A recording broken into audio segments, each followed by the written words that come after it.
우리 같이 하나님의 말씀 우리 한 구절 찾아 읽고 말씀 들으시겠습니다. 로마서 8장입니다. 로마서 8장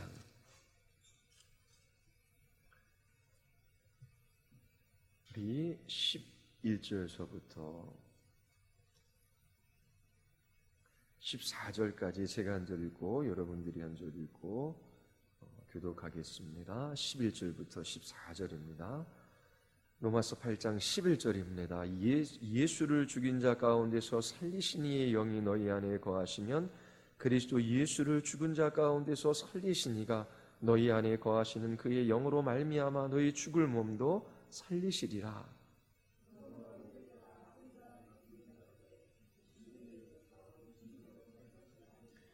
너희가 육신대로 살면 반드시 죽을 것이로되 영으로서 몸의 행실을 죽이면 살리니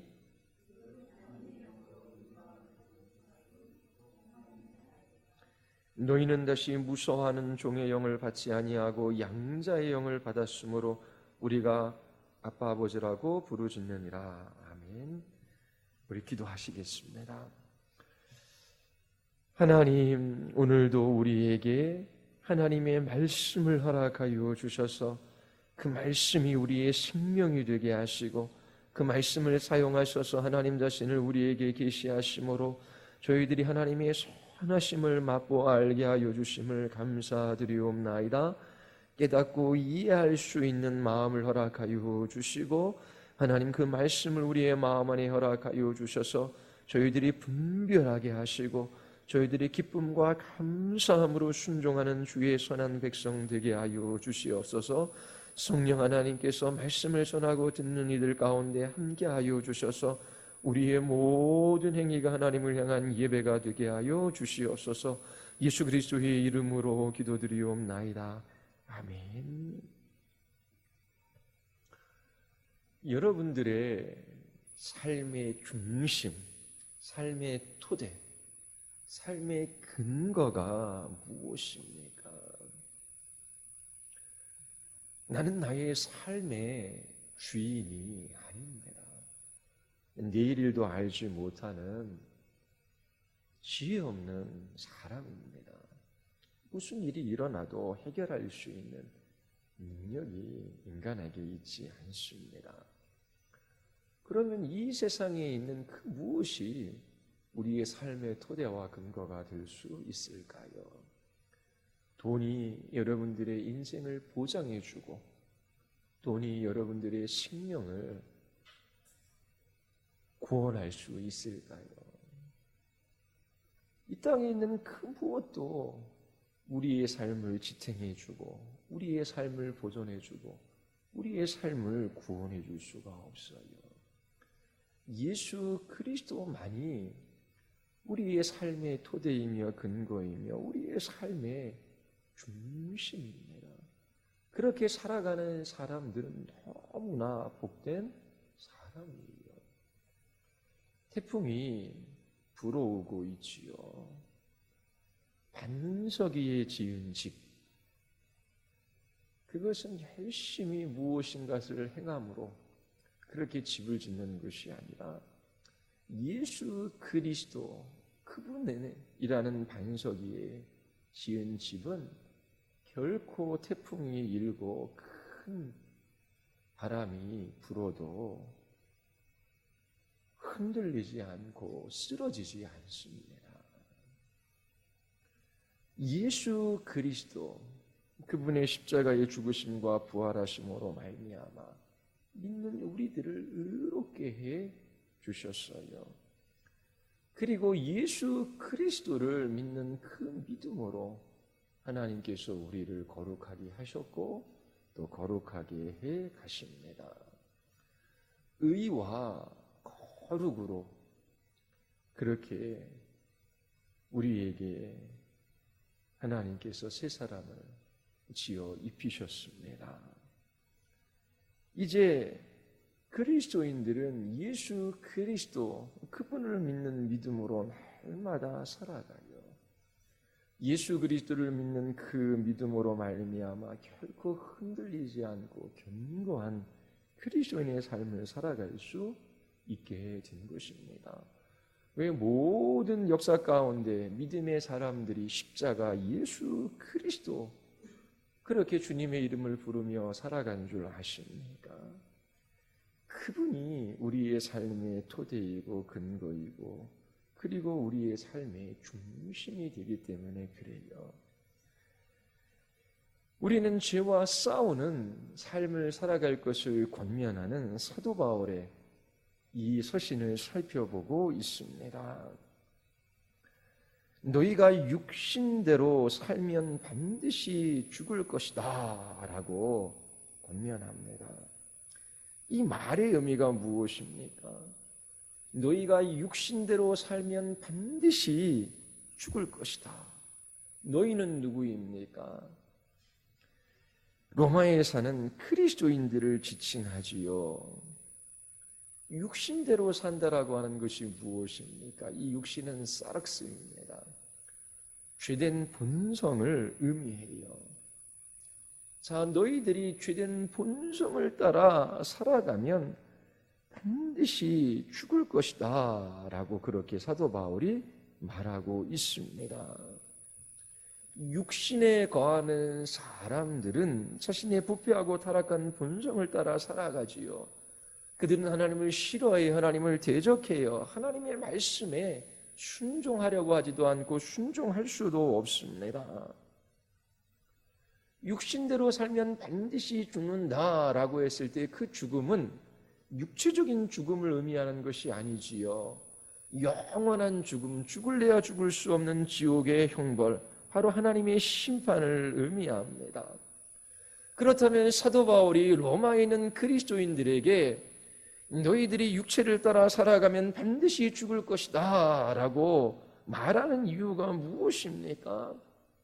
너희가 그리스도인이라고 말하지만 지속적으로 육신을 따라 살아간다면 그리스도인이 아니라고 하는 것이지요. 죄된 본성을 따라 하나님 앞에 불순종하며 살아가는 너희들은 반드시 죽을 것이다 라고 말하는 거예요. 육신을 죽이는 삶, 죄죽임의 삶이 없다면 참 신자가 아니다라고 말하고 있습니다. 나는 예수님을 믿어요. 아무리 말해도 죄 죽이는 삶이 없다면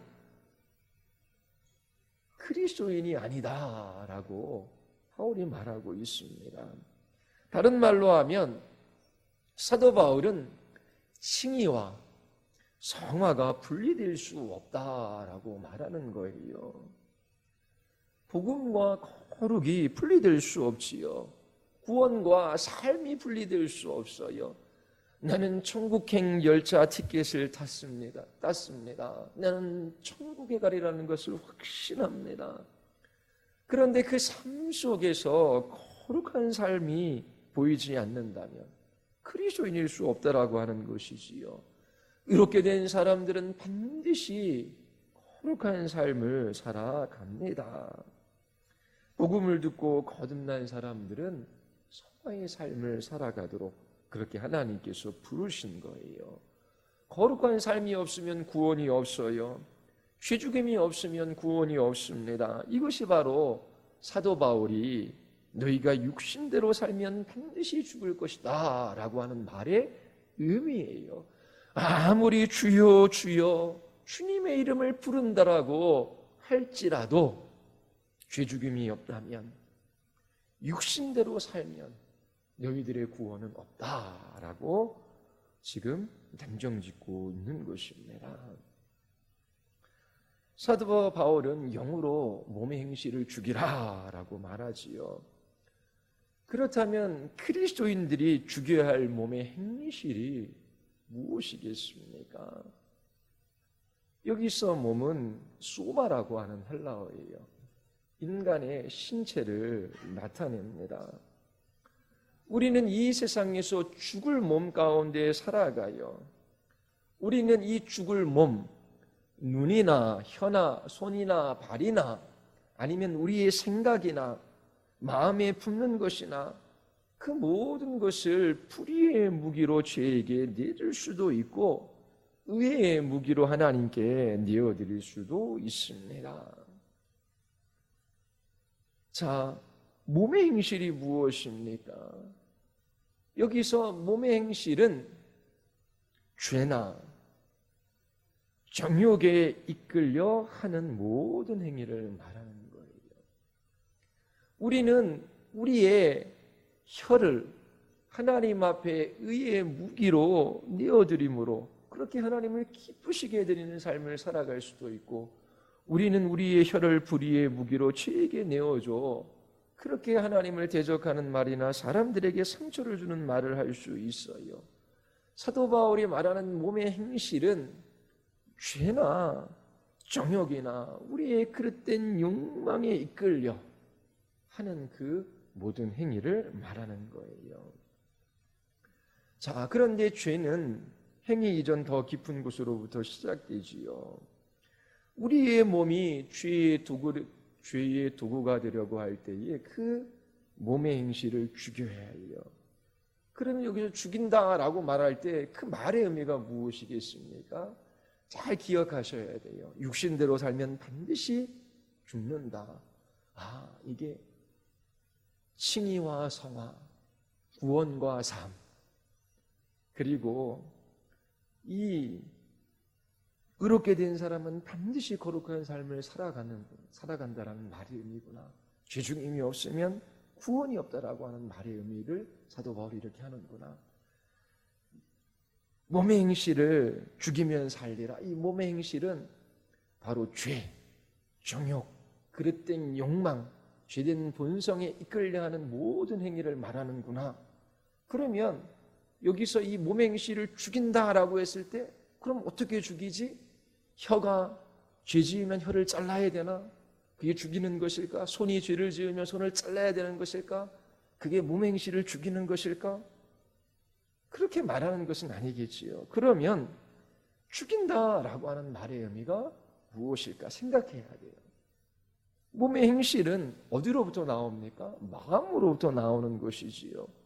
그러면 그 몸의 행실을 불러일으키는 이 마음을 다룰 수 있어야 합니다.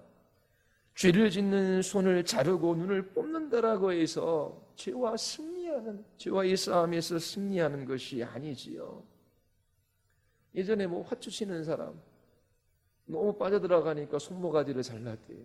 근데 갈고리 끼고도 화투 친다라는 얘기가 있었잖아요. 그렇죠? 그러니까 몸의 행실을 죽여야 된다. 영으로서 잘라야지 죄 안 짓는다. 그런 말이 아니라고 하는 것이지요. 그러면 그 모든 행실은 마음으로부터 나오는 것입니다. 그러면 그 마음을 다루어내야 돼요. 열매가 썩어요. 그러면 그 뿌리가 잘못된 것이죠. 열매만 따난다고 해서 그 나무가 건강해질 수 있는 것이 아니잖아요. 좋은 열매를 맺을 수 있는 것이 아니지 않습니까? 썩은 뿌리를 잘라내야 나쁜 열매를 없앨 수 있어요. 마찬가지로 몸의 행실을 죽이기 위해서는 그 마음을 다룰 수 있어야 합니다. 구체적으로 말하자면 그 마음에 떠오르는 생각, 이것을 다루어야 해요. 죄된 본성으로부터 나오는 이 육신의 생각을 다룰 수 있어야 합니다. 예를 들어서 금요일 날 거룩한 삶에 관해서 이제 설교를 하고 있어요. 분노에 관해서 여러분들에게 말씀을 드렸습니다. 그러면 정당한 분노가 있고 그리고 나쁜 분노도 있지요. 거룩한 분노도 있어요. 그러면 정당하고 의롭고 거룩한 분노가 무엇이라고 여러분들은 들었습니까? 기억나시죠? 안 나도 할 수 없으면. 어떤 게 거룩하고 정당하고 의로운 분노예요? 막 나에게 상처를 줘요. 나를 힘들게 해요. 나를 향해서 악하게 해요. 그러면 막 그 나를 향해서 대적하고 나를 괴롭히고 그리고 나를 향해서 못되게 행동하는 그 사람을 향해 분노할 수 있잖아요. 그게 거룩하고 의로운 분노다. 성경은 그렇게 말하지 않아요. 어떻게 해요? 하나님, 거룩한 분노는 하나님 중심적이에요. 하나님을 대적하고 그 하나님 없이 살아가는 악한 삶, 그리고 그 하나님을 불신하고 하나님을 업신여기고 하나님을 무시하는 그 삶에 대한 분노. 그러니까 거룩한 분노는 하나님 중심적인 분노예요. 그리고 또 하나는 뭐예요? 거룩한 분노에는 죄에 대한 애통한 심령이 있다라고 하는 것입니다. 교회 공동체에서 우리가 함께 살아가고 있어요. 그런데 목사가 목사로서의 그 직분들을 잘 수행하지 않고 그릇된 것들을 가르치고 또 죄된 삶을 살아가요. 아니 어떻게 목회자가 저럴 수 있을까? 분노할 수 있지요. 그렇지요. 교회 장로가, 교회 안수집사가, 교회 권사가, 직분자들이 아니 어떻게 저렇게 신앙생활을 할 수 있을까? 사람들한테 모범이 되지 않고 오히려 어린 신자에게 상처를 주는 그런 모습을 보일 수 있잖아요. 그러면 저렇게 하나님 앞에 저렇게 살아가는 것은 하나님의 영광의 훼손이 되고 사람들에게도 실족해 하는 요인이 되는데 거룩한 분노할 수 있어요. 그런데 그렇게 살아가는 그 사람을 향한 분노가 아니라 우리 안에 있는 죄, 그 죄에 대하여 상하고 애통한 심령, 그것을 가지고 하나님 앞에 기도할 수 있는 그 사람이 거룩하고 의롭고 정당한 분노를 하는 거예요. 그래서 죄에 대하여 슬퍼하는 마음이 있어요. 그런데 아무리 정당하고 거룩하고 의로운 분노일지라도 하루를 더 지나가고 이틀을 그리고 더 여러 날 오래도록 그 분노, 그 미움의 감정을 품고 있으면 마귀에게 틈을 주는 것이잖아요. 그렇게 분노하는 것이 옳을지라도 계속해서 분노하면 자기 자신이 하나님 자리에 서서 사람들을 판단하고 심판하고 그리스도의 은혜의 교리, 이 예수 그리스도께서 십자가에서 죽으셔서 우리와 같은 죄인을 용서해 주셨는데 근데 다른 사람들을 향하여 용서하지 못함으로 그 십자가의 그 은혜의 교리를 훼손하고 그리고 교회의 분열을 조장하고 그리고 영적인 살인, 다른 사람도 자기 자신에게도 영적인 자살의 행위가 된다라고 여러분들 설교를 했어요.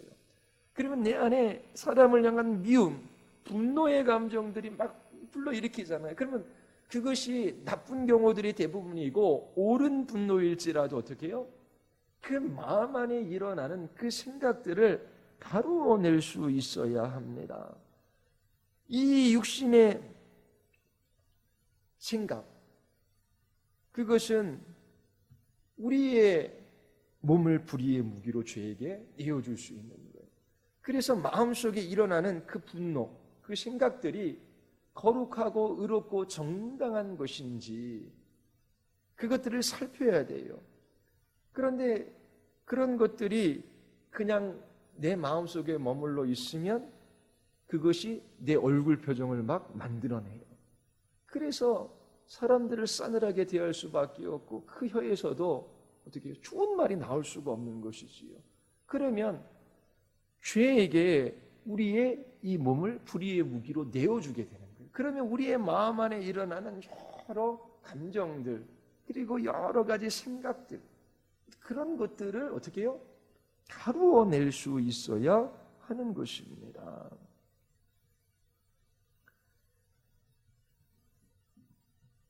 자, 그러면 이 육신의 생각, 죄된 본성으로부터 나오는 생각, 이것과 우리의 몸의 행실이 밀접한 관련이 있잖아요. 그러면 이 마음속에 일어나는 이 육신의 생각과 이 몸의 행실, 그것을 잇는 생명줄을 잘라내야 하는 것입니다. 이게 죽인다라고 하는 의미예요.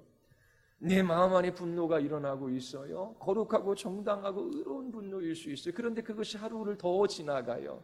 하나님 앞에 그것이 해소가 되지 않아요. 그러면 그 마음에 있는 생각이 내 혀나 얼굴 표정으로 나타날 수 있잖아요. 그러면 그것을 잘라내야 돼요. 영으로서 몸의 행실을 죽여야 한다라고 하는 것입니다. 죄된 행동을 하게 하는 우리의 혀로 사람들을 공격하고 우리의 얼굴 표정으로 싸늘하게 대하고 하는 그것들을 어떻게 해요? 이미 나타난 거잖아요. 그럼 그걸 나타내게 하는 그 마음의 그 육신의 생각들을 잘라내야 돼요. 숨통을 끌어내야 돼요. 그 생각을 죽여야 하는 거죠. 이게 죽인다라고 하는 말의 의미예요. 자, 육신대로 살면 반드시 죽을 것이로다. 죄와의 싸움, 거룩한 삶이 없다면 너희는 그리스도인이 아니다라고 말하는 거예요. 그러면서 영으로서 몸의 행실을 죽여야 한다.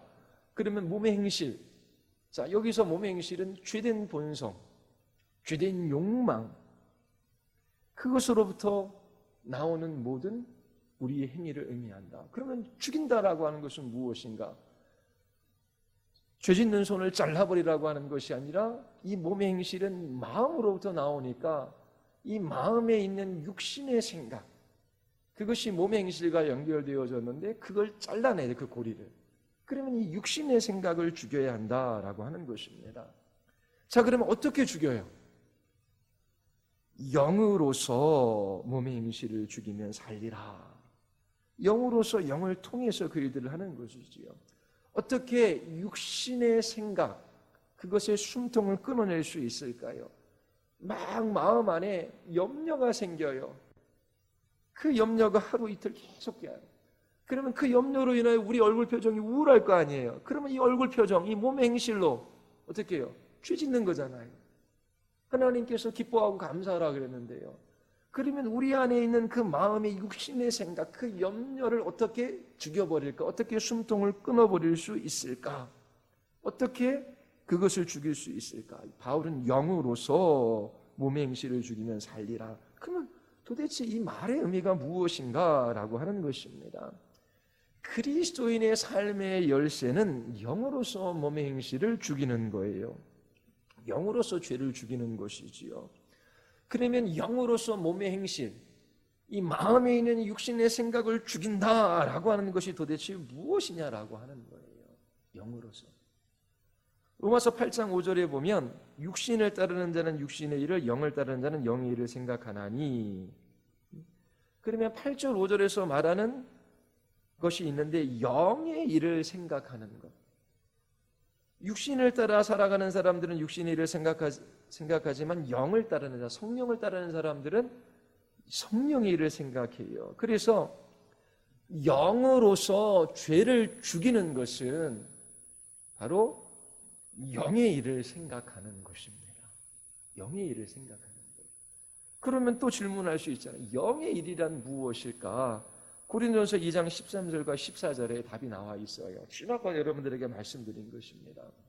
고린도전서 12장 12절, 우리가 세상의 영을 받지 아니하고 오직 하나님으로부터 온 영을 받았으니 이는 우리로 하여금 하나님께서 우리에게 은혜로 주신 것들을 알게 하려 하심이라. 하나님으로부터 온 영을 받았어요. 성령을 보내어 주신 그 목적이 뭐예요? 하나님께서 우리에게 은혜로 주신 것들을 알게 하려 하는 거예요.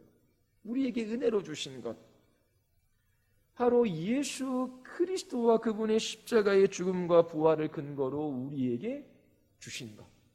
그러면서 13절에 우리가 이것을 말하거니와, 누가 말해요? 사도들이 말한대요. 성령께서 이 세상에 오신 목적은 하나님께서 우리에게 은혜로 주신 것들을 깨닫게 하시기 위함이에요. 그런데 13절에서 우리가 이것을 말하는데요. 사도들이 하나님께서 은혜로 주신 것들을 말한다. 이것은 성령께서 가르치신 것으로 하나님 영적인 일은 영적인 일로 분별합니다. 이게 뭐냐면 로마서 8장 5절에 있어서의 영의 일이라고 하는 말씀을 고린도전서 2장 14절에서 발견할 수 있는데, 성령의 일, 영의 일은 바로 하나님께서 은혜로 우리에게 주신 것이에요. 그리고 이 하나님께서 은혜로 우리에게 주신 것은 사도들이 선포하고 가르친 것입니다. 자, 그러면 영의 일은 사도들이 선포하는 바로 그 복음, 하나님의 말씀이다 라고 하는 것을 우리가 알 수 있어요. 자, 그러면 영으로서 몸의 행실을 죽이기 위해서는 어떻게 해요? 성령의 일을 생각해야 해요. 그것은 바로 사도들이 선포한 복음, 하나님의 말씀, 그것을 생각해야 한다라고 하는 것입니다. 자, 이것이 진리인 이유는 에베소서 6장 17절에서도 동일한 것을 볼 수 있기 때문에 그래요. 구원의 투구와 성령의 검, 곧 하나님의 말씀을 가지라. 영적인 싸움을 싸워 나가는데 반드시 구원의 투구를 써야 하고 어떻게 해요? 성령의 검을 가져야 돼요. 이 성령의 검이 뭐예요? 곧 하나님의 말씀이지요. 영적인 전쟁터에서 죄를 죽이기 위하여 사용하는 유일한 공격용 무기는 성령의 검입니다. 자, 다시 한번 정리할게요. 영으로서 몸의 행실을 죽여야 한다. 자, 그러면 몸의 행실이 무엇인지 배우셨죠? 죽인다라고 하는 말도 배웠어요. 그럼 영으로서 죽인다라는 게 뭘까? 이게 영의 일이라고 하는 것이죠. 그럼 고린도서 12장에 영의 일이 뭐냐? 그게 우리에게 나타내 보여주는 거예요. 그게 뭐예요? 하나님께서 은혜로 우리에게 주신 것, 바로 사도들이 전한 복음이라고 성경이 우리에게 말하고 있어요. 그러면 넓게는 하나님의 말씀을 생각함으로 이 육신의 생각을 죽일 수 있다라고 하는 것입니다. 그걸 뒷받침해 주는 것이 에베소서 6장 17절이에요. 성령의 검 하나님의 말씀이 이 영적인 싸움에서 죄와 죄를 죽이는 유일한 공격용 무기라고 하는 것입니다.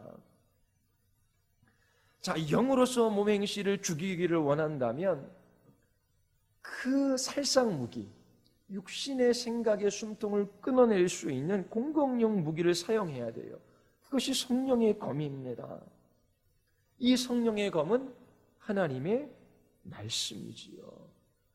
그래서 죄를 죽이는 데 있어서 하나님의 말씀, 이것을 사용해야 돼요. 바로 영의 일을 생각하는 것이지요. 자, 그렇다면 성령님을 의지함으로 죄를 죽이기 위해 우리는 무엇을 해야 하는가라고 하는 것입니다. 로마서 8장 13절에 보면 영으로서 몸의 행실을 죽이면 살리라라고 있어요. 그러면 이 죄 죽임, 이 죄와의 싸움의 주체는 누구입니까? 너희가 해야 한다라고 말해요. 너희가 영으로서 몸의 행실을 죽이면 살리라. 이렇게 로마에 있는 그리스도인들에게 죄 죽임의 삶을 너희가 살아가야 한다라고 말해요. 그러나 한편으로는 영으로서 몸의 행실을 죽여야 하는 것입니다. 그런데 성령 하나님은 우리가 마음대로 사용하는 도구나 무기가 아니잖아요. 성령님은 인격이십니다. 그분은 하나님이셔요. 그러면 이 죄를 죽이는 이 주체는 우리가 아니라 하나님, 성령 하나님이셔요. 그런데 바울은 여러분들에게 죄를 죽여야 한다라고 말하고 있어요. 이것이 역설입니다. 죄를 죽이는 주체는 성령 하나님이신데 바로 여러분들에게 영으로서 몸의 행실을 죽여야 한다라고 명령하고 있는 거예요. 이것이 그리스도인의 삶과 도덕주의자들의 삶과 어떻게 다른지 우리에게 보여주고 있어요. 불교에서도 행위를 아주 강조하지요. 불교의 사상 중 핵심은 사성제예요. 사성제. 사성제란 고집멸도입니다. 고집멸도란 고통은 집착으로부터 생기는 거예요. 그래서 도를 깨우쳐 열반의 경지에 이르러야 한다라고 하는 것입니다. 그런데 팔정도라고 하는 실천 윤리가 있어요. 그 실천 윤리를 통해서 해탈의 과정에 이르는 것이지요. 바른 생각을 해야 되고 바른 결심을 해야 되고 말과 행위와 노력이 필요한 것입니다. 그러니까 어떻게 해서든지 자기 자신이 도덕적이고 윤리적인 삶을 살아가는 주체로서 그렇게 온전하고 선하고 또 그렇게 고매한 삶을 살아가야 하는 거예요. 그런데 기독교에서는 이 죄 죽임의 주체가 누구다? 우리가 아니래요. 성령 하나님이시래요. 성령께서 죄 죽임의 주체예요. 그런데 또한 영으로서 몸의 행실을 너희가 죽여야 한다라고 말해요. 성령께서 죄죽임의 주체인데 우리 안에서 우리와 함께 역사하여 우리를 통하여 그 죄를 죽이시는 것이지요. 사도 바울의 고백을 보면 이게 무슨 말인지를 이해할 수 있어요. 로마서 15장 18절에서 그리스도께서 이방인들을 순종하게 하기 위하여 나를 통하여 역사하신 것 외에는 내가 감히 말하지 아니하노라. 사도 바울이 이방인들에게 복음을 전해요. 사도 바울이 사역하는 목적은 믿어 순종하게 하기 위함이에요. 열심히 나가서 사람들에게 가르치고 설교하고 또 그들을 만나서 이야기하고 그들을 섬겨요. 누가 한 거? 사도 바울이 했잖아요. 근데 바울이 뭐라고 해요? 그리스도께서 나를 통하여 역사하신 것이지 내가 한 것이 아니다라고 말해요. 고린도전서 5장 10절에서도 내가 나된 것은 하나님의 은혜로 된 것이니 내게 주신 그의 은혜가 헛되지 아니하여 내가 모든 사도보다 더 많이 수고하였으나 내가 한 것이 아니요 오직 나와 함께 하신 하나님의 은혜로다. 나는 수고를 아끼지 아니했다. 그러나 내가 내 힘으로 한 것이 아니라 내 안에 나와 함께 하신 하나님의 영, 하나님의 은혜가 나를 통해서 하신 것이다. 이게 그리스도인의 삶의 역설이에요. 그리스도인들은 이 말이 무엇인지를 알아요. 영으로서 몸의 행실을 죽여라. 우리가 죄죽임의 삶을 살아가야 하는 것입니다. 그러나 그 죄죽임의 주체는 성령님이셔요. 이게 역설입니다. 나는 수고를 아끼지 아니하는 삶을 살아갔어요. 그런데 내가 이렇게 열심으로 복음을 전하고 이방인들에게 전도해서 교회가 세워졌고 수많은 사람들이 예수 믿게 되었다. 내가 수고한 것이다. 사도 바울은 그렇게 얘기하지 않아요. 나는 열심히 수고했다. 하지만 내 힘으로 한 것이 아니라 내 안에 나와 함께 하신 하나님의 영, 그리스도의 은혜로 말미암아 이 모든 일들이 이루어진 것이다. 그렇게 이야기하고 있어요. 이게 영으로서 몸의 행실을 죽인다라고 하는 그리스도인의 성화의 삶에 있어서 기독교의 역설입니다. 우리는 그리스도인의 삶을 흉내내는 것이 아니에요. 그리스도인다운 삶을 살아가기를 원하면 반드시 로마서 8장 13절의 말씀을 경험해야 돼요. 성령께서 몸의 행실을 죽이는 방식으로 죄죽임의 삶을 살아가야 하는 것입니다. 성령께서 우리를 통해 역사하셔서 그렇게 죄죽이는 거룩한 삶을 살아가는 이것이 무엇인지를 경험해야 돼요. 이것이 그리스도인의 삶입니다. 자, 한 가지 더 할게요. 그러면 어떻게 우리는 성령께서 죄를 죽이도록 할 수 있을까? 큰 그림을 머릿속에 그려야 돼요. 그래야지 신앙이 견고하게 서게 됩니다. 육신대로 살면 반드시 죽는다.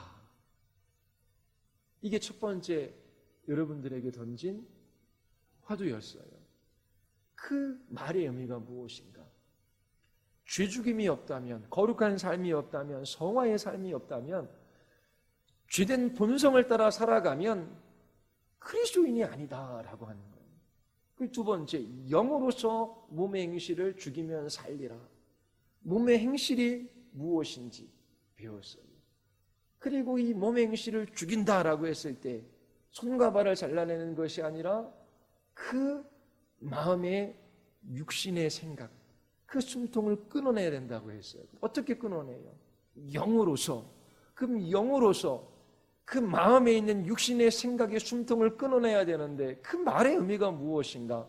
영으로서는 영의 일, 바로 사도들이 전한 복음, 성령의 검인 하나님의 말씀, 그것을 생각한다라고 하는 것이지요. 그리고 나서 여러분들에게 말씀드리는 것은 영으로서 몸의 행실을 죽인다라고 하는 것, 죄죽임의 주체는 성령님이시다. 그런데 우리가 해야 할 일이다. 이것이 기독교 역설이다라고 말씀드렸어요. 이런 것이 이 세상에 그 어떠한 종교, 어떠한 삶에도 없어요. 하나님께서 하시는 일인데 우리는 수고를 아끼지 않아요. 그 이유는 하나님께서 우리 안에 그 일을 시작하셨고 그 일을 마치실 것이기 때문에 그래요. 그래서 수고를 아끼지 아니하는 삶을 살아가는 것입니다. 자, 그러면 어떻게 우리는 성령께서 죄를 죽이도록 할 수 있을까요? 갈라디아서 3장 5절이 답입니다. 한번 펴보십시오. 갈라디아서 3장 5절. 갈라디아 3장 5절입니다. 우리 같이 한번 읽겠습니다. 갈라디아 3장 5절 다 같이 시작. 너희에게 성령을 주시고 너희 가운데서 능력을 행하시는 이의 일이 율법의 행위에서냐 혹은 듣고 믿음에서냐. 이 영으로서 몸의 행실을 죽이면 살리라. 그러면 우리가 육신의 생각을 죽이는 것은 영일 하나님의 말씀을 생각하는 거예요. 자, 그러면 이 죄 죽임의 주체는 누구다? 우리가 해야 할 일이지만 성령께서 역사해 주셔야 되는 거잖아요. 그러면 성령께서 어떻게 우리와 함께 이 죄를 죽이는 일에 있어서 역사해 주실까? 성령께서 죄를 죽이도록 어떻게 우리는 할 수 있을까?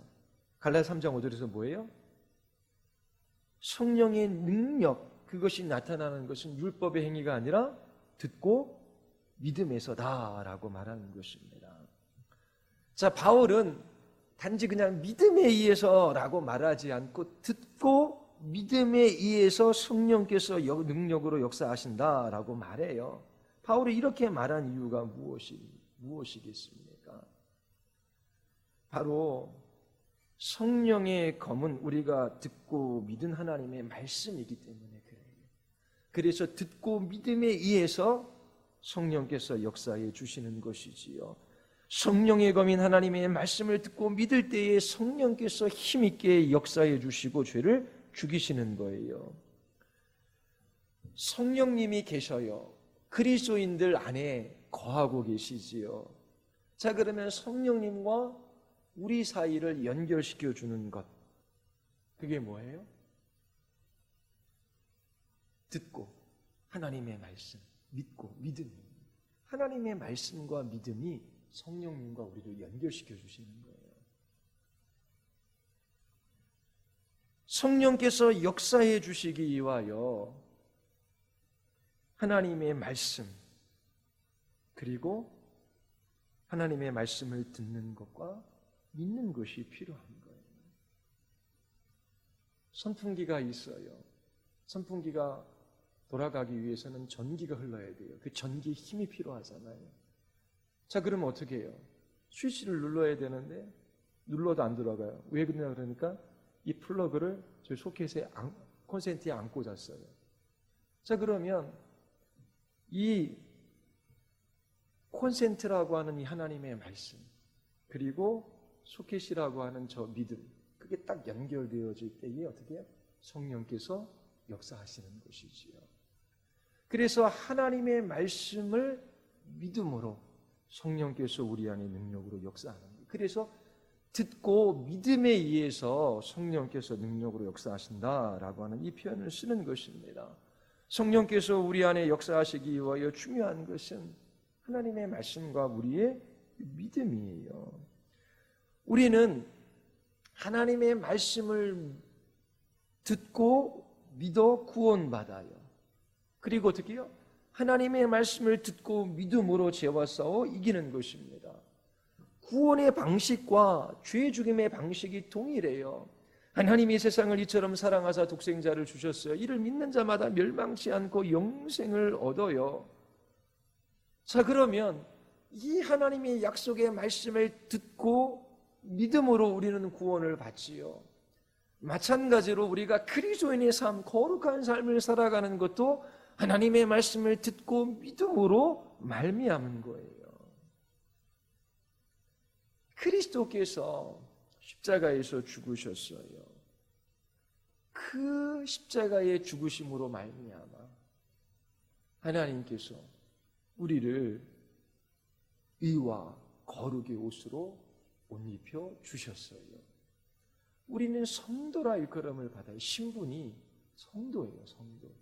거룩한 하나님의 백성이. 그리고 의로운 하나님의 백성이요. 의롭지도 않고 거룩해지지도 않았지요. 하나님께서 의와 거룩이라는 그 신분을 주신 거예요. 근데 우리가 어떻게 의와 거룩이라고 하는 이 옷을 입을 수 있어요?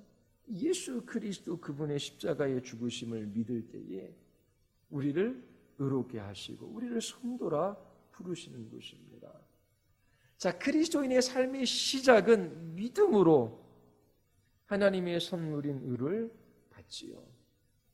그리고 그리스도인의 삶의 마침은 이 믿음을 통하여 성령의 능력으로 죄를 죽이는 거룩한 삶을 살아가는 것입니다. 왜 듣고 믿음에 의해 성령께서 능력으로 역사하시겠습니까? 바로 그리스도께서 영광받는 방식이 바로 이 방식이기 때문에 그래요. 열심히 기도해라. 기도하면 죄를 죽일 수 있다. 그렇게 말하지 않잖아요. 그렇죠? 영으로서 몸의 행실을 죽이면 살리라. 내가 열심히 기도했더니 이렇게 거룩한 삶을 살아갈 수 있었어. 물론 기도가 꼭 필요합니다. 그런데 내가 열심히 기도해서 이렇게 됐어.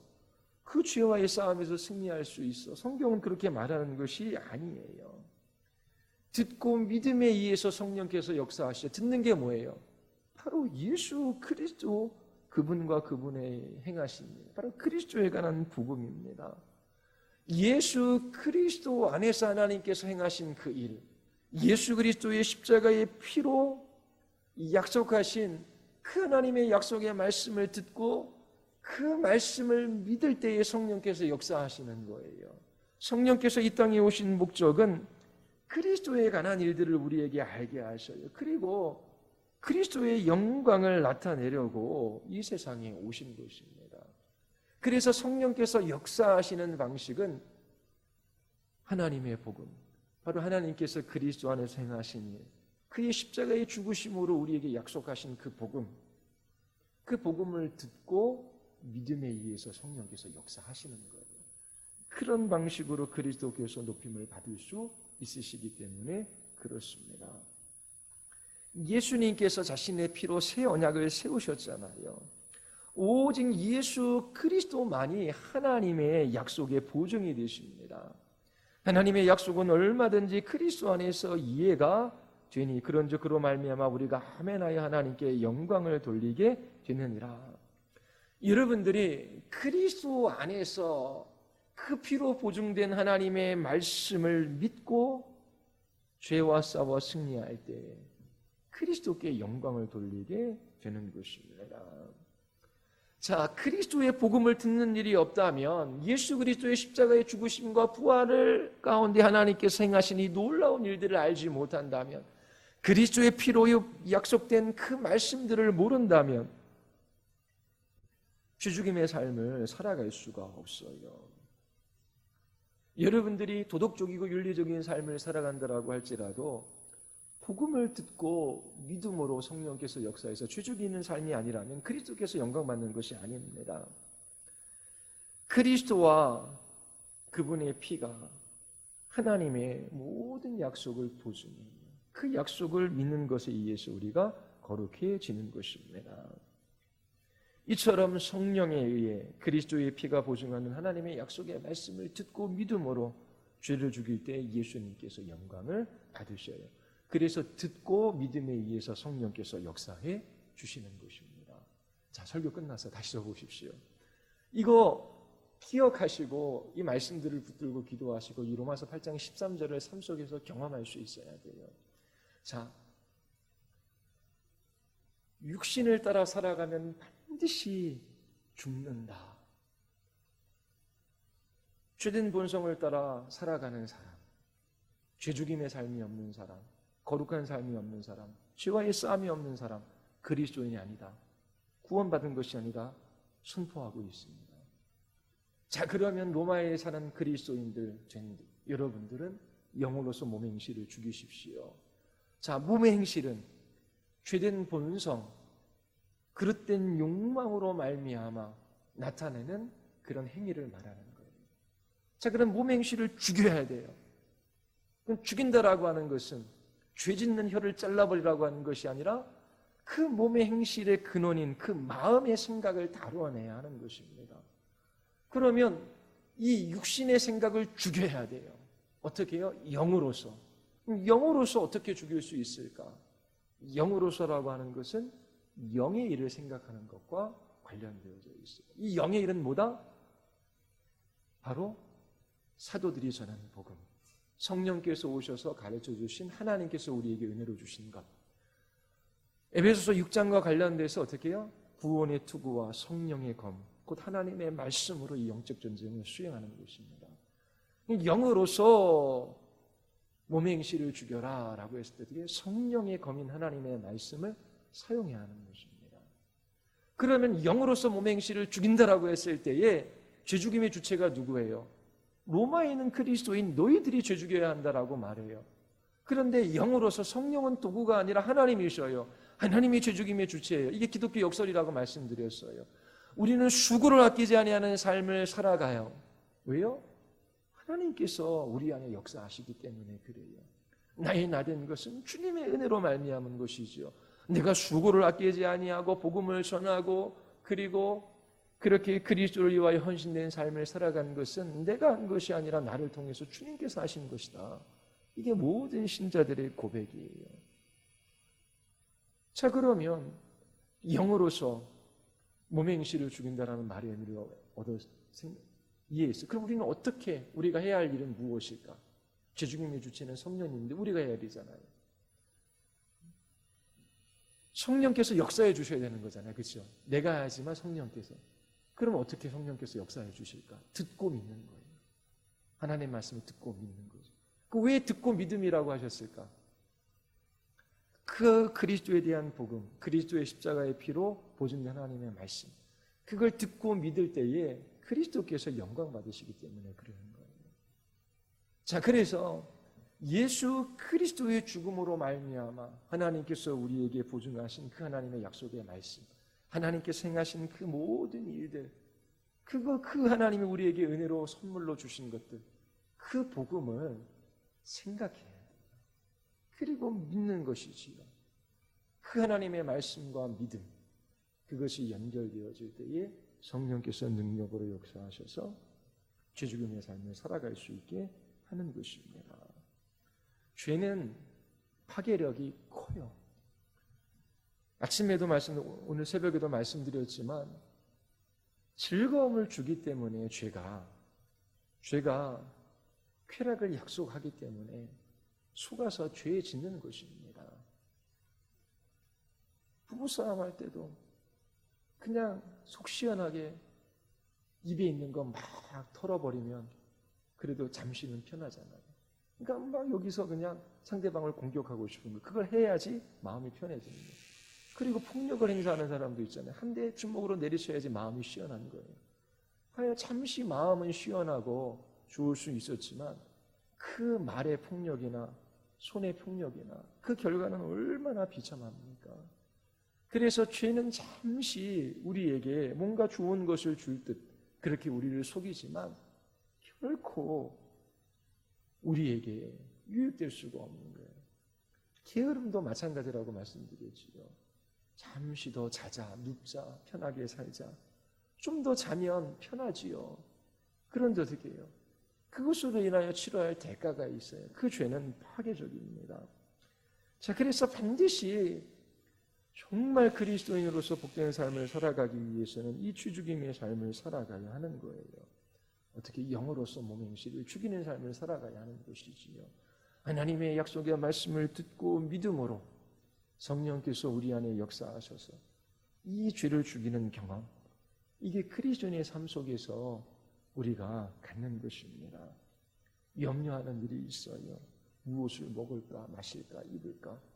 그때에 약속의 말씀을 붙들어야 하는 것이죠. 다 이방인들이 구하는 것이다.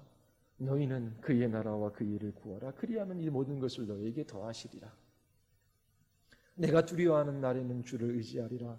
염려를 다 주께 맡기라. 그가 너희를 돌보시니라. 그러면 주께서 나를 돌보아 주실 것이다. 그거 어떻게 확신하십니까? 그 믿음의 근거가 뭐야? 예수 그리스도의 십자가의 피, 그분의 죽으심. 내가 주인 되었을 때에 그리스도께서 나를 위하여 십자가에서 피를 흘리셨어요. 그 십자가의 피가 이 약속의 보증이 되어 그리스도가 하나님의 모든 약속의 예, 아멘이 되는 것입니다. 하나님, 저에게 이런 염려가 있습니다. 주께서 하나님의 자녀인 저를 돌보아 주실 것이라고 약속해 주셨어요. 그의 나라와 그의 일을 구하라. 그리하면 주실 것이다 말씀해 주셨습니다. 주의 이 약속의 말씀이 반드시 이루어질 것을 확신합니다. 그러면서 기도하는 것이지요. 그러면서 염려라고 하는 이 그릇된 생각, 이 숨통을 끊어내는 거예요. 그래서 염려가 사라지고 내가 이해할 수 없는 하나님 나라의 평안이 그 마음 안에 깃드는 그 경험들을 하는 것입니다. 또 그래요. 자녀들도 변하지 않고 나도 안 변하고 남편도 안 변하고 아내도 안 변해요. 그럼 어떻게 해요? 변화되지 않는 우리 모습으로 인하여 낭망할 수 있어요. 성화가 있는가? 그렇게 의심을 품기도 해요. 그리고 아무리 기도해도 남편이나 아내나 자녀나 그렇게 변화되는 모습이 없어요. 그럼 어떻게 해요? 기도하다가 낭망하잖아요. 그러면 이게 안 되는 거구나. 그러면 그런 육신의 생각의 숨통을 끊어내야 돼요. 어떻게 끊어냅니까? 예수께서 그들을 보시며 이르시되 사람으로서는 할 수 없으되 하나님으로는 그렇지 아니하니 하나님으로서는 다 하실 수 있느니라. 사울이 바울이 될지 믿는 사람이 누가 있었겠습니까? 그 바리새인으로서 율법에 충실했던 그리스도인들을 탄압하고 핍박하고 잡아들이는 저 사울이 복음을 전하는 전도자가 될 줄 누가 알았겠습니까? 그가 회심하고 예루살렘에 있는 사도들을 만나고 싶어요. 그런데 아무도 안 믿었어요.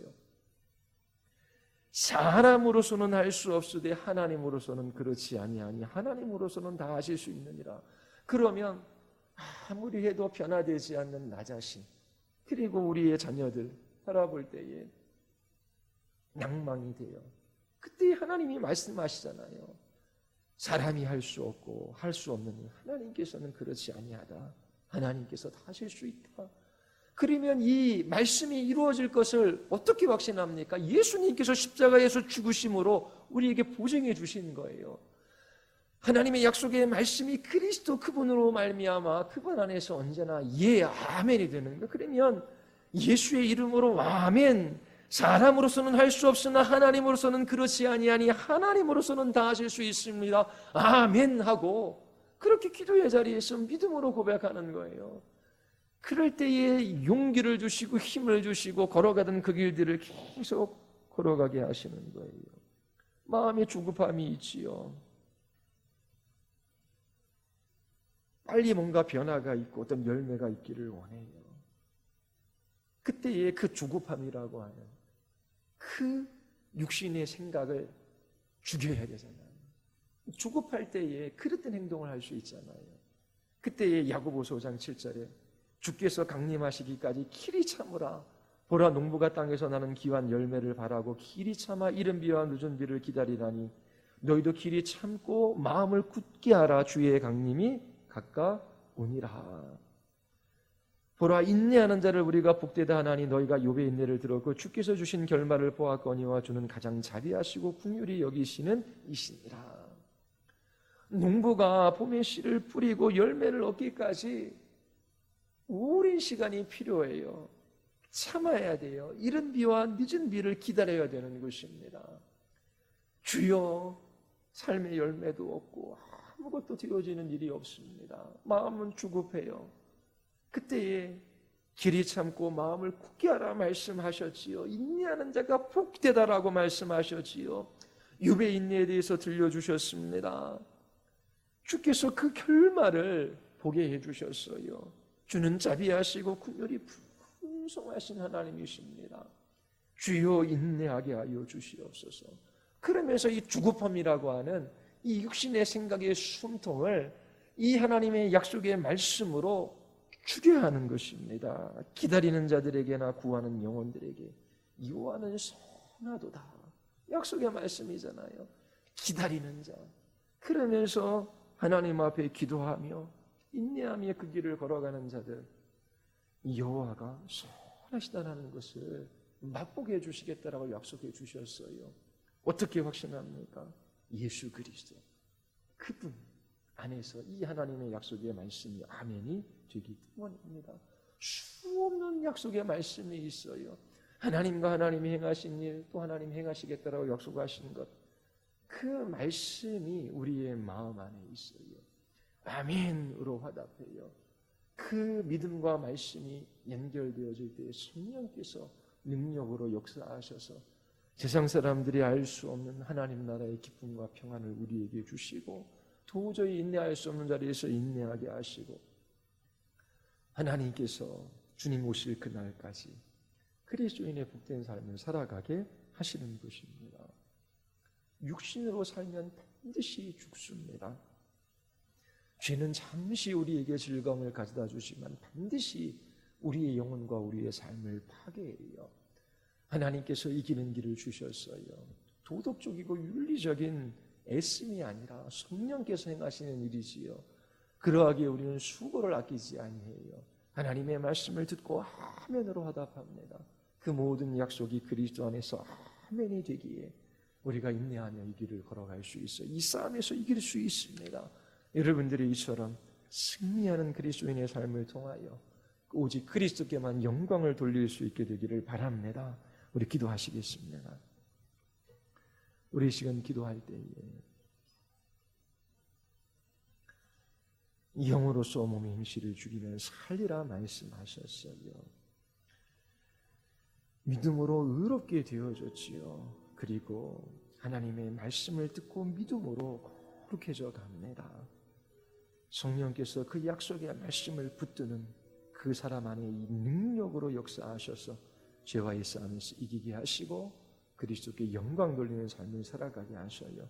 하나님, 이 죄와의 싸움을 싸울 수 있도록 주께서 우리를 영적인 군사로 불러주셨습니다.